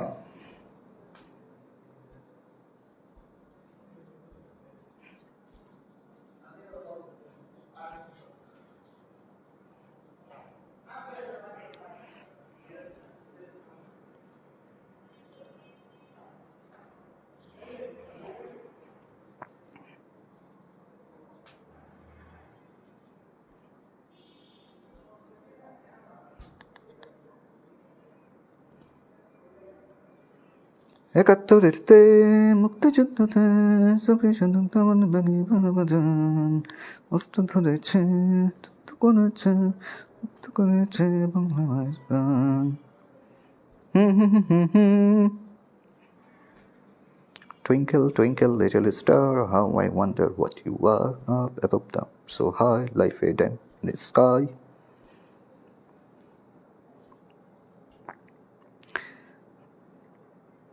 আচ্ছা, 8-এর ক বলতেছ, 9-এর খ বলতেছ, এগুলো আমার পরীক্ষায় আসছে তাই জানি। খুবই ভালো, এই প্রশ্নগুলো গুরুত্বপূর্ণ প্রশ্ন অনেক বেশি। তাহলে দেখো 8-এর কি বলতেছি আমরা? মৌলিক গণতন্ত্র। কার? আইয়ুব খানের মৌলিক গণতন্ত্র ছিল। কত ছিল? 40,000। আর এরপরে কি? দেশবন্ধু চিত্তরঞ্জন দাস, নাম কি? এই তো CR দাস, যাকে কি আমরা বলতেছি? দেশবন্ধু। এই সময় CR দাসও লেখা থাকতে পারে, তো এটা নিয়ে শঙ্কিত হওয়ার কোনো কিছু নাই। এবার আসো 10 নাম্বারে। দেখো, বাংলাদেশের জাতীয় সংসদের নির্বাচিত সদস্য জনাব ক সংসদের অধিবেশন পরিচালনার দায়িত্ববান। কোনো কারণে বাংলাদেশের রাষ্ট্রপতি শূন্য হলে তিনি ওই পদের দায়িত্ব পালন করবেন। উদ্দীপকের ক কোন পদে অধিষ্ঠিত রয়েছে?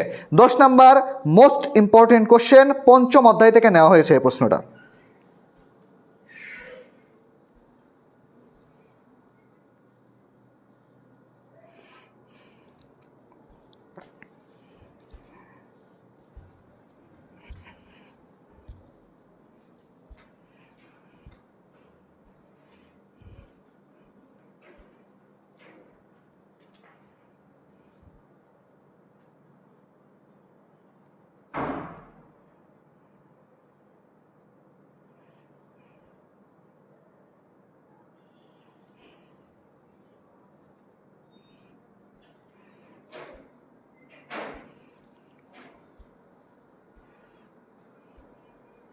ওকে ওকে, এটা উত্তর দাও, জলদি জলদি জলদি।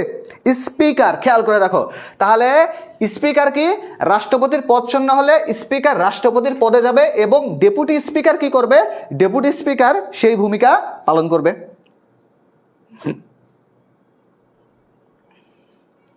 পরবর্তী প্রশ্ন 11 নাম্বার, জনাব ক তার পদে অধিষ্ঠিত হয়েছেন কিভাবে?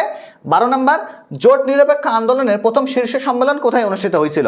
8 এবং 5 অধ্যায় দুইটা জায়গা থেকে এই প্রশ্নগুলো নেওয়া হয়েছে। 11 এবং 12। 11 এবং 12।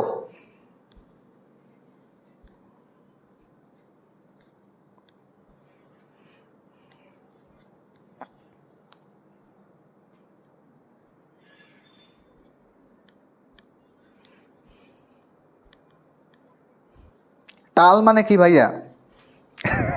এই যে লিখছে একজন পাগল টাইপ।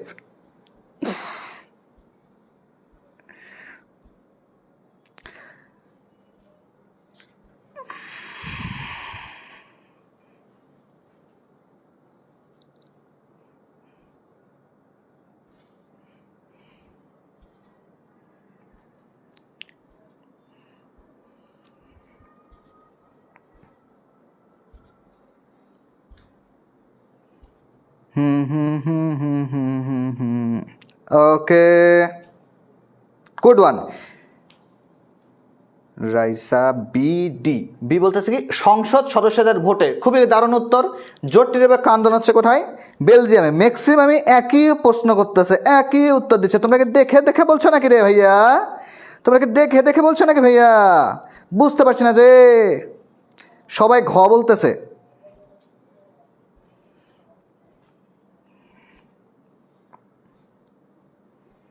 তোমরা কি একের কমেন্ট অন্যজন কপি করে মেরে দিচ্ছ রে? তোমাদের কথা আমার ডাউট লাগতেছে। হুম হুম।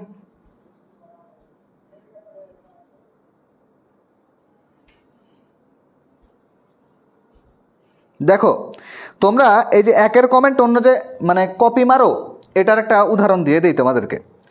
যেমন তোমরা এটার উত্তর সবাই দিছো, মানলাম, আমি তোমাদের সাথে আমি হচ্ছে একমত হয়ে গেলাম, ঠিক আছে, একমত হলাম। কিন্তু 12 নম্বর দেখো, বইটা খুলবা, যে জোট নিরপেক্ষ আন্দোলন শুরু হয়েছে কোথায় থেকে? শীর্ষ সম্মেলন হয়েছে যুগোস্লাভিয়াতে। এখানকার কোথায়? বেলগ্রেডে। বেলগ্রেডে সর্বপ্রথম জোট নিরপেক্ষ আন্দোলনের সূত্রপাত হয়। তাহলে তোমরা এখানে কেমনে উত্তর করলা? এই যে তোমরা যে আমার সাথে বাটপারিটা করো, সেই বাটপারিটার মানে উদাহরণ হচ্ছে এখানে। কত? 1 থেকে 6 সেপ্টেম্বরে জোট নিরপেক্ষ আন্দোলনের কি হয়েছে? শুক্রবার হয়েছে। এটাকে ইংরেজিতে কি বলতেছে? ন্যাম বলতেছে। এখন হচ্ছে ভাইয়া কত সালে হয়েছে? 1961 সালে হয়েছে। তাহলে তোমরা যে বললা এতক্ষণ ধরে যে ডি নাম্বার হবে উত্তর, তাহলে ডি নাম্বার হবে কোথায়? ডি নাম্বার হইলো বুঝলাম না তো ঘটনা। তোমরা তো পুকির মতো বাটপারি করে ফেললা।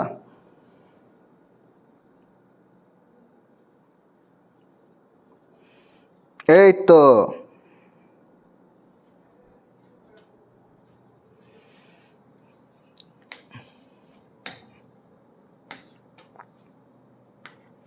এবার আসো 13 নাম্বার, সরকারি কর্মকমিশনের প্রধান কাজ কোনটা? আর ডাল ভাতের রাজনীতির প্রবক্তাকে। ডাল ভাত রাজনীতির প্রবক্তাকে। খুবই গুরুত্বপূর্ণ দুইটা প্রশ্ন, সবই গুরুত্বপূর্ণ লাগে, কি করব বলো? সেম সেম, ওই জন্য দিছি। সাবাস।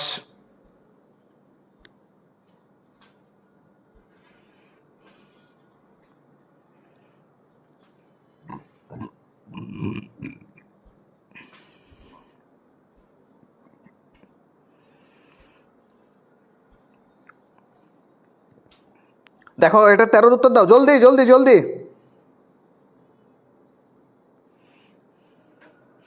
ওকে, হ্যাঁ ফাবিহা শাকিন, ঠিক আছে, সাকিন সরি। আচ্ছা কি বললাম এটাতে? কর্মকমিশনের প্রধান কাজ কি? প্রজাতন্ত্রের কর্মচারী নিয়োগ করা। এবং ডাল ভাত কর্মসূচি প্রদত্ত হচ্ছে শেরে বাংলা একে ফজলুল হক। খুবই গুরুত্বপূর্ণ। একে ফজলুল হক কিন্তু সিকিউ এর জন্য বেশি গুরুত্বপূর্ণ, এমসিকিউ নাও আসার সম্ভাবনা আছে, কিন্তু সিকিউতে ইনশাল্লাহ তোমরা একটা পাবা। বাংলাদেশের পার্বত্য জেলা কয়টা? বাংলাদেশের পার্বত্য জেলা কয়টা? 15 নাম্বার। এটাও অনেকে ভুল উত্তর দিবে, সেটা দেখার জন্য আমি বেঁচে আছি এখন পর্যন্ত। পার্বত্য জেলা কয়টা বলো তো দেখি?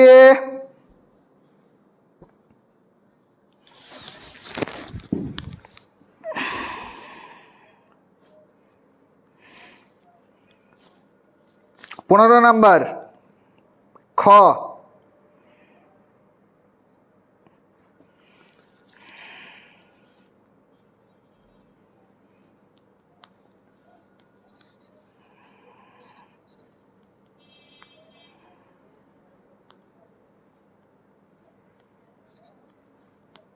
এটাও ভুল করে রে ভাই।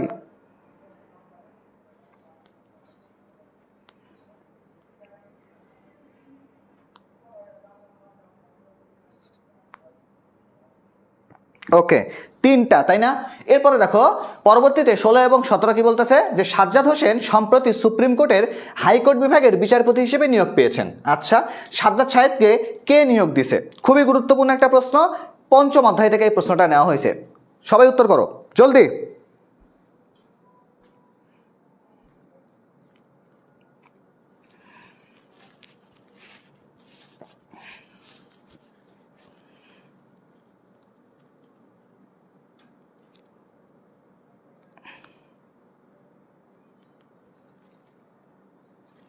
United States of Noakhali.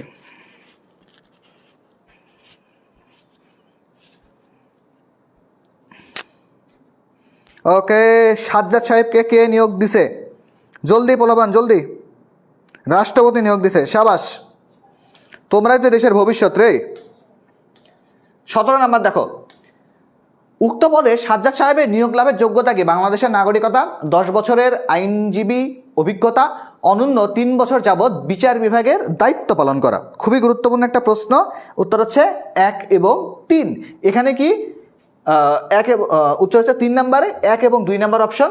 3 বছরের জেলা বিচারকের পদে দায়িত্ব পালন, এটা কোনো ন্যূনতম শর্তের মধ্যে পড়ে না। উত্তর হচ্ছে 1 এবং 2। 3 নম্বর দেখো, 18 নম্বর দেখো, বাঙালি জাতীয়তাবাদের মূল ভিত্তি কোনটা? বাঙালি জাতীয়তাবাদের মূল ভিত্তি কোনটা? উত্তর হচ্ছে কি, এটা 52 সালের টপিক থেকে নেওয়া হয়েছে, অর্থাৎ কি 2য় অধ্যায়ের টপিক। তাহলে আমরা বুঝলাম কি, ভাষা। 19-20 নম্বর দেখো, বিরাষ্ট্রে প্রশাসনের একটি গুরুত্বপূর্ণ স্তরে জনাব সুব্রত চাকমা কর্মরত আছে। তিনি ওই স্তরের মধ্যমণি, তাকে কেন্দ্র করে ওই স্তরের প্রশাসন পরিচালিত হয়। তিনি বিচারিক কার্যও সম্পাদন করে। 19 নম্বর দেখো, উদ্দীপকে সুব্রত চাকমার পদের সাথে বাংলাদেশের প্রশাসনিক ব্যবস্থার সাদৃশ্যপূর্ণ পদ কোনটি? বিভাগীয় কমিশনার, জেলা প্রশাসক, নির্বাহী কর্মকর্তা বা উপজেলা নির্বাহী কর্মকর্তা, আর একটা হচ্ছে পার্বত্য জেলা পরিষদ চেয়ারম্যান। খুবই গুরুত্বপূর্ণ একটা প্রশ্ন। 19 নাম্বার, এটা 5 অধ্যায় থেকে আসছে, এটা একটু কঠিন হবে, তার উত্তরটা হচ্ছে জেলা প্রশাসক। 19 নাম্বার একটু স্ক্রিনশট নিয়ে রাখতে পারো, পরবর্তী যদি ভুলে না যাও।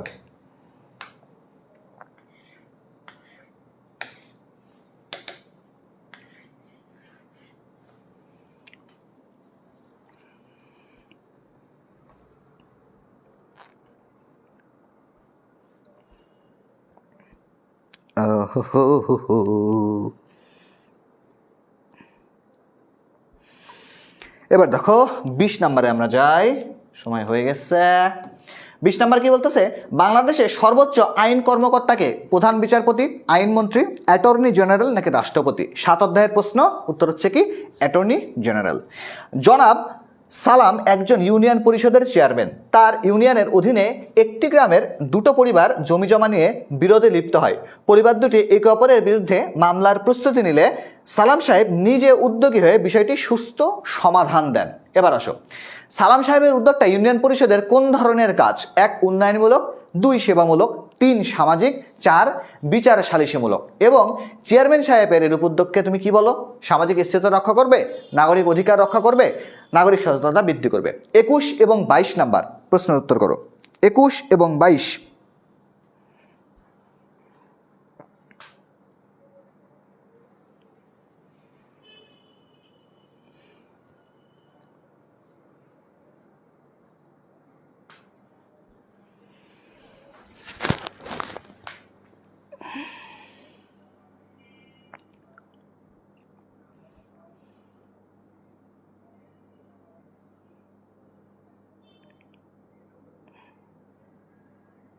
একুশেরও ডি, 22-এরও ডি, আচ্ছা।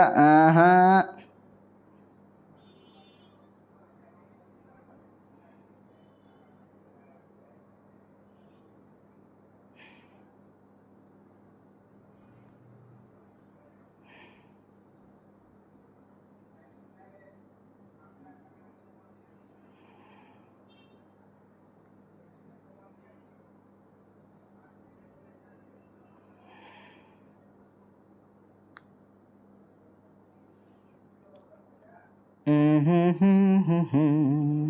উদ্দীপক দেখি নাই, সাবাস। তাহলে এটা আমি উত্তরটা বলে দিচ্ছি তোমাদেরকে, খেয়াল করো। এখানে যেহেতু বিচারে সালিশের কাজ আছে, তার মানে এটাকে বিচারে সালিশই বলতে হবে আমাদেরকে, কারণ সে একটা ঝামেলা নিষ্পত্তি করেছে, এটা কোনো সেবামূলক কাজ হইতে পারে না। দ্বিতীয়ত, চেয়ারম্যান সাহেবের কাজ কোনটা? তিনি একটা কি করছে, সচেতনতা বৃদ্ধি করেন, তিনি নাগরিক অধিকারও রক্ষা করছে, সামাজিক স্থিরতাও সাধিত করছে। নাগরিক সচেতনতা বৃদ্ধির দায়িত্ব কার? সরকার থেকে চলে আসে, এটা কি সরকারি একটা প্রসেস। ওকে, 23 নম্বর দেখো, 35 সালে ভারত শাসন আইনে কোন রাজ্যকে বিভক্ত করা হয়? এবং 24 নম্বর হচ্ছে 58 সালে কে সামরিক শাসন জারি করে? 23 এবং 24 প্রথম অধ্যায় এবং দ্বিতীয় অধ্যায়ের প্রশ্ন। প্রথম অধ্যায় এবং তৃতীয় অধ্যায়ের প্রশ্ন।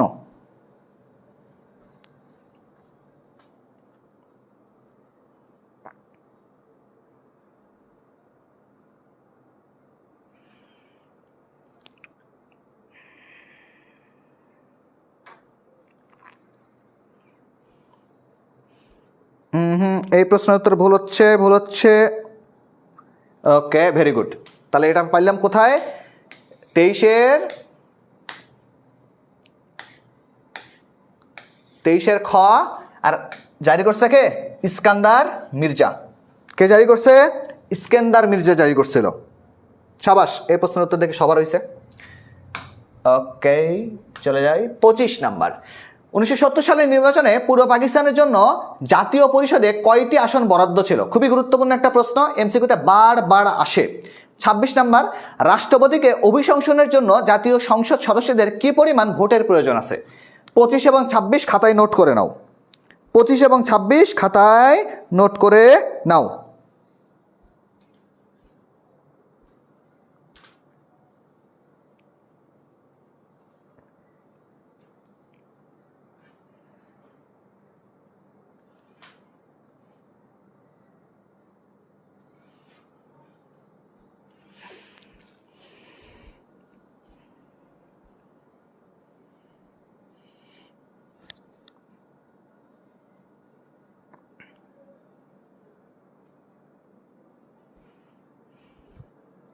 ওহো, 25-এর এ, 26-এর সি।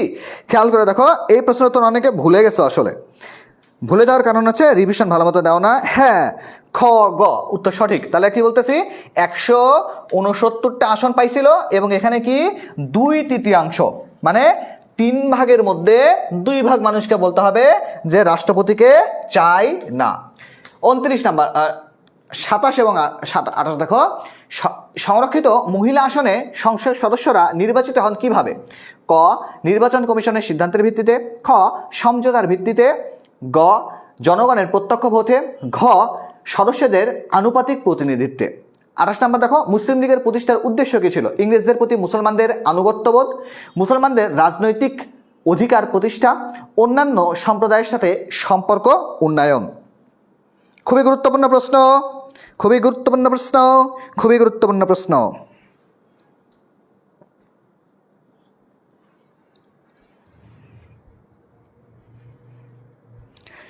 ওই কিরে, ওই কিরে,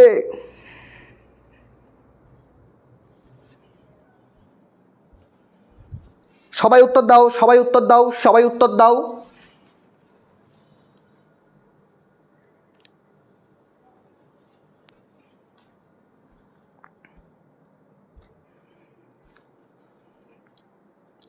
আচ্ছা, ডিডি। আচ্ছা, এটা ভুল করছো, কারণ এটা একটু ডেপথের কোশ্চেন দেখলে তোমাদের মাথাটা কি হয়, ঘুরে যায়। সেমভাবে খেয়াল করে দেখো, কি বলতেছি, যে সংরক্ষিত মহিলা আসনে কে কারা নিয়োগ দেবে? সংসদ সদস্যদের আনুপাতিক প্রতিনিধিত্ব। আনুপাতিক প্রতিনিধিত্ব মানে যে দল যত ভোট পাইছে সেই অনুপাতে মহিলা আসন নিয়োগ দিবে। আর এটা কি, মুসলিম লীগ প্রতিষ্ঠার উদ্দেশ্য কী ছিল? 1 এবং 2, ইংরেজদের প্রতি আনুগত্য বোধ করা, মুসলমানদের রাজনৈতিক অধিকার প্রতিষ্ঠা করা, অন্যান্য সম্প্রদায়ের সাথে সম্পর্ক পরের আলাপ। মেইন উদ্দেশ্য ছিল হচ্ছে এখানে 2টা পাইলাম আমরা। আচ্ছা, রহিমা বেগম মহাজনের ঋণ শোধ করতে না পেরে বাধ্য হয়ে মহাজনের বাড়িতে গৃহকর্মী হিসেবে কম মজুরিতে কাজ করছিল। বাংলাদেশের সংবিধান অনুযায়ী রহিমা বেগমকে কোন ধরনের অধিকার থেকে বঞ্চিত করা হয়েছে? খুবই গুরুত্বপূর্ণ একটা প্রশ্ন, ম্যাক্সিমাম সময় পরীক্ষায় এই ধরনের প্রশ্ন এসে থাকে। তাহলে যেহেতু টাকা পয়সার মামলা, তাহলে আমরা কি বলতেছি, অর্থনৈতিক অধিকার থেকে বঞ্চিত করা হয়েছে। লাস্ট, রহিমা বেগমের অধিকার প্রতিষ্ঠার জন্য প্রয়োজন কোনটা? নাগরিক সচেতনতা, নাগরিক উদ্যোগ, নিরক্ষরতা দূরীকরণ। খুবই গুরুত্বপূর্ণ। তাহলে একটা মহিলাকে সব দিক থেকে সাহায্য করতে হবে। তার মানে আমরা 1, 2, 3, 3টাই আমরা উত্তর হিসেবে গ্রহণ করতেছি।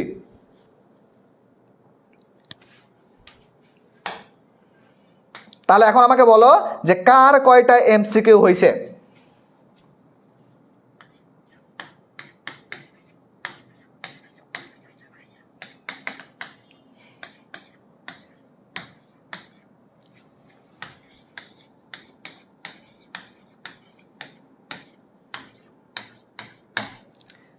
কার কয়টা এমসিকিউ হয়েছে একটু আমাকে বলো তো দেখি।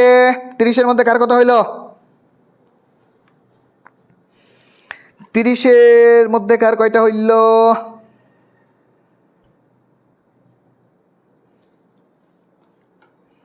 22টা হয়েছে। খুবই খারাপ, খুবই খারাপ, খুবই খারাপ।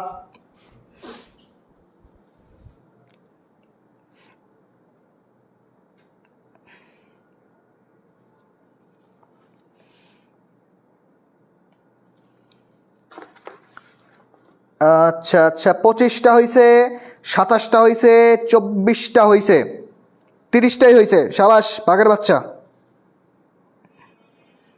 আমার 24টা হয়েছে ভাইয়া। আরও একটু ভালো করা উচিত ছিল আপু। 24-25 সবার দেখে অ্যাভারেজে 24-25টাই হচ্ছে। এরকম হওয়ার কারণটা কি? এটার উদ্দেশ্য কি? ঘটনা কি তোমাদের?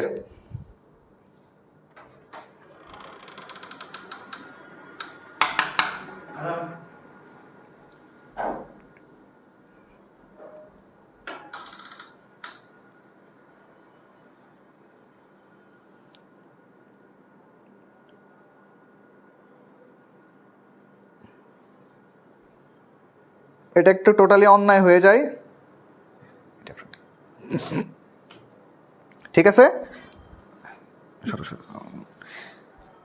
24টা হইলে এটাকে আমি ধরতেছি, তোমরা ভালো মতো পড়ো নাই। এর বেশি হলে আমি ধরে নেব, মানে যার 27টা 28টা 29টা হয়েছে তারা হচ্ছে খুব ভালো আছো, কয়েকটা বেশি ভুল গেছে। তো তোমাদের সবার জন্য বলতেছি যে আমার কথা ছিল তোমাদেরকে যে আমি তোমাদের 7 অধ্যায়টা শেষ করাই দিব এমসিকিউ সিকিউ সহ। তোমাদের টোটালি আমি এই 3টা ক্লাসে তোমাদের 30, 25 এবং 20 অর্থাৎ কত 55, 55 এর 20 75টা লাইভ এমসিকিউ সলভ করাইছি এবং 7 অধ্যায় টোটালি কমপ্লিট করে দিয়েছি। ইনশাল্লাহ এই ক্লাস থেকেই তোমরা 2টা সিকিউ এনশিওর করতে পারবা এবং কমপক্ষে 4 থেকে 5টা এমসিকিউ পরীক্ষায় সরাসরি কমন পাবা। আর যারা যারা এখন পর্যন্ত অপেক্ষমান আছো যে ভাইয়া এই সময়ে শেষ সময়ে কি করব, কোনভাবে পড়লে ভালো হবে, তো তোমাদের জন্য আমি বলতেছি যে এখন পর্যন্ত আমরা এফআরবি 4.1 কোর্স আগামীকালকে ভর্তি শুরু করতেছি বিকেল 3টায়। তোমরা 3টায় টাকা পয়সা নিয়ে রেডি হয়ে যাবা এবং এফআরবি 1 এনরোল করে ফেলবা। তো ফাইনালি আচ্ছা তোমরা ক্লাস রিভিউ দিবা, সেজন্য আমি একটা পোস্ট দিয়ে দিলাম, ঠিক আছে?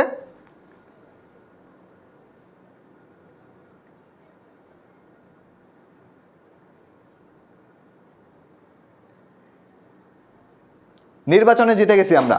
তো আজকের পর্যন্ত এই পর্যন্তই। সবাই ভালো থাকো, সবাই সুস্থ থাকো। আসসালামু আলাইকুম, আল্লাহ হাফেজ, টাটা, গুড বাই।